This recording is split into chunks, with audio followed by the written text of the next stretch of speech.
আসসালামু আলাইকুম। আজকে আমি আপনাদের সুন্দর এই গলার ডিজাইনটি কাটিং ও সেলাই করে দেখাবো। তো প্রথমে একটি ফিউজিং বক্রম এভাবে দুই ভাঁজে সমান করে ভাঁজ করে নেবেন। এরপর গলার লম্বাটা দিবেন 6.5 ইঞ্চি, আড়ের মাপটা দিবেন 3.25 ইঞ্চি। তো উপরের দিকেও 3.25 ইঞ্চিতে এভাবে দাগ টেনে নেবেন। এখন একটা স্কেল দিয়ে এভাবে দাগ করে চার কোণে একটা বক্স তৈরি করে নিতে হবে। তো এভাবে বক্সটা যখন আপনার তৈরি হয়ে যাবে, এই কোণার থেকে 1.5 ইঞ্চিতে একটি চিহ্ন করে নেবেন। এরপর এ পাশ থেকে 1.5 ইঞ্চিতে একটি চিহ্ন করে, তো 1.5 ইঞ্চি যে চিহ্নটার থেকে এখানে 1.5 ইঞ্চিতে আর একটা চিহ্ন করে নেবেন।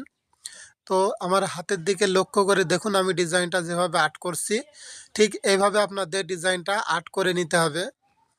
তো এভাবে আবারও এই পাশটা ঘুরিয়ে ডিজাইনটা আর্ট করে নেবেন।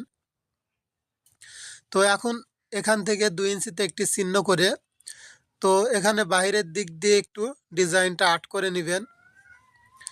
তো এভাবে সুন্দর করে ডিজাইনটা আর্ট করে নেওয়ার পর এখানে একটু ভিতরের দিকে বাঁকা করে ডিজাইনটা আর্ট করে নেবেন।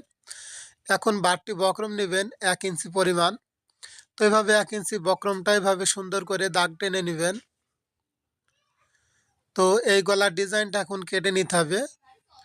তো ভিউয়ার্স অবশ্যই ভিডিওতে একটি লাইক দিবেন। কোন জেলার থেকে ভিডিওটি দেখছেন অবশ্যই কমেন্ট করে জানাবেন।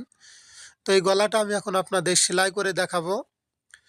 তো দেখুন এই বক্রমটা আমি আয়রন দিয়ে বসিয়ে নিয়েছি। ঠিক এভাবে বাড়তি কাপড়ের পর আয়রন দিয়ে বসিয়ে চারি সাইড এভাবে 2 সুত পরিমাণ রেখে কেটে নেওয়ার পর ঠিক এই মাথাটা এভাবে মুড়িয়ে সুন্দর করে সেলাইটা করে নিতে হবে। তো আস্তে আস্তে এভাবে সেলাইটা সুন্দর করে করে নেবেন। তো এভাবে যখন সেলাইটা হয়ে যাবে ঠিক এটা ভাঁজ করে মাঝখানে একটা চিহ্ন করে নেবেন। তো দেখুন আমার যে জামার বডিটা আছে সেখানেও চিহ্ন করে ঠিক চিহ্নটা মিল করে মাঝখান দিয়ে একটা সেলাই করে নিচ্ছি। তো এভাবে আপনার সেলাইটা যখন হয়ে যাবে, তো এখানে আপনাকে ঠিক বক্রমের পাশ দিয়ে সেলাইটা আবার এভাবে করে নিতে হবে। তো এখানে খেয়াল রাখতে হবে যেন বক্রমের পাশ সেলাইটা না পড়ে। তো বক্রমের পাশ সেলাইটা পড়লে গলার ডিজাইনটা দেখতে সুন্দর লাগবে না। তো ভিউয়ার্স অবশ্যই এই ভিডিওতে একটি লাইক দিবেন। আপনি কোন জেলার থেকে ভিডিওটি দেখছেন অবশ্যই কমেন্ট করবেন। ফেসবুক পেজ থেকে ভিডিওটি দেখলে ফেসবুক পেজটি অবশ্যই ফলো করবেন। ইউটিউব চ্যানেল থেকে ভিডিওটি দেখলে অবশ্যই ইউটিউব চ্যানেলটি সাবস্ক্রাইব করে রাখবেন।